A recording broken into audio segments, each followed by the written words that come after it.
Putri Rahma Salsabila. Perkenalkan, saya Damar Tutur Wicaksono. Saya Vincentia Rikatita. Saya Velania Dinda Francisca. Mari kita simak dari materi yang pertama, yaitu pengertian tingkah laku sosial yang akan dibahas oleh teman saya. Materi mengenai pengertian tingkah laku sosial.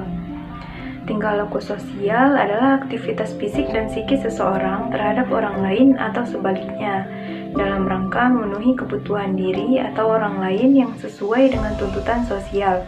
Harlock 2004. Perilaku sosial adalah suasana ketergantungan yang merupakan keharusan untuk menjamin keberadaan manusia. Artinya, bahwa kelangsungan hidup manusia berlangsung dalam suasana saling mendukung dalam kebersamaan.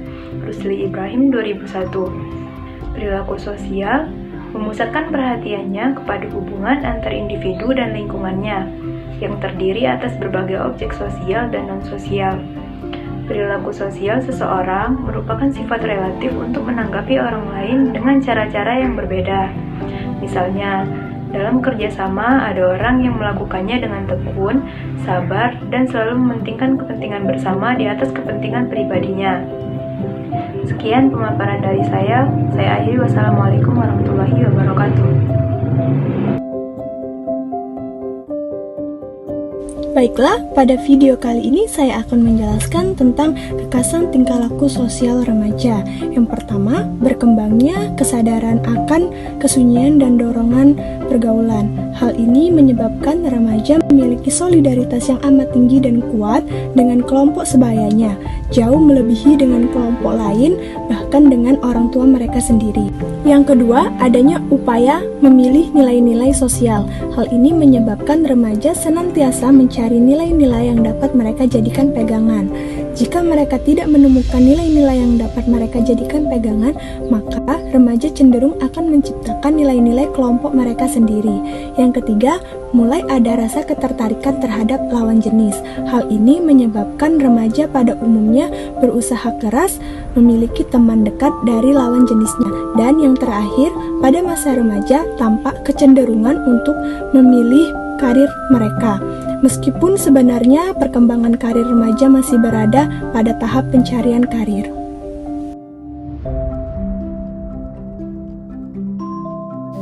Baiklah, di sini saya akan memaparkan materi mengenai proses berlangsungnya perkembangan sosial remaja menurut teori psikoanalisa, social learning, dan kognitif. Yang pertama, ada teori psikoanalisa. Pada teori ini, terdapat 3 hal untuk membentuk proses perkembangan sosial pada remaja. Yang pertama ada ID, yang kedua ada ego, dan yang ketiga ada superego.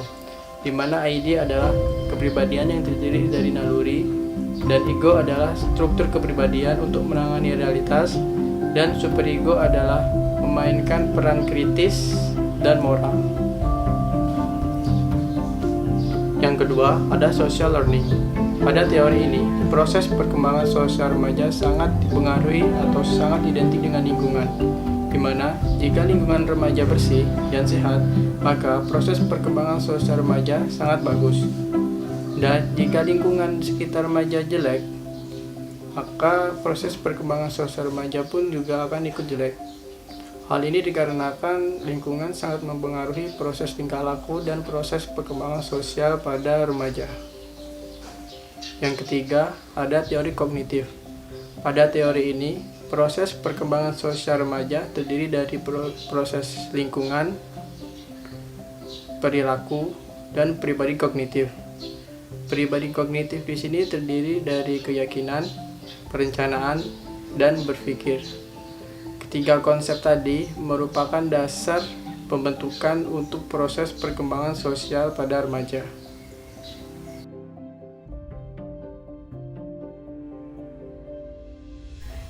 Baiklah, saya akan membahas materi yang terakhir, yaitu faktor-faktor yang mempengaruhi perkembangan sosial pada remaja.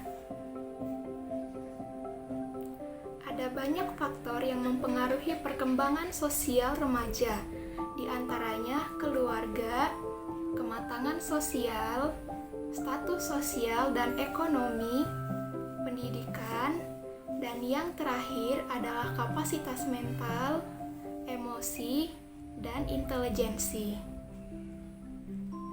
Faktor keluarga adalah faktor yang utama dalam menentukan perkembangan sosial remaja, karena dari situ kita bisa mengetahui bagaimana keluarga mengajarkan anak mereka bersosial dengan lingkungan luar mereka.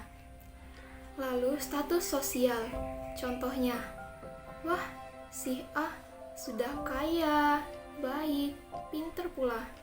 Dia anak siapa ya? Nah, begitu. Dalam bersosialisasi, sangat dibutuhkan kematangan fisik dan psikis agar mampu memberi dan menerima pendapat orang lain. Kemudian, ada faktor pendidikan. Penanaman norma perilaku yang benar secara sengaja diberikan kepada peserta didik yang belajar di kelembagaan pendidikan.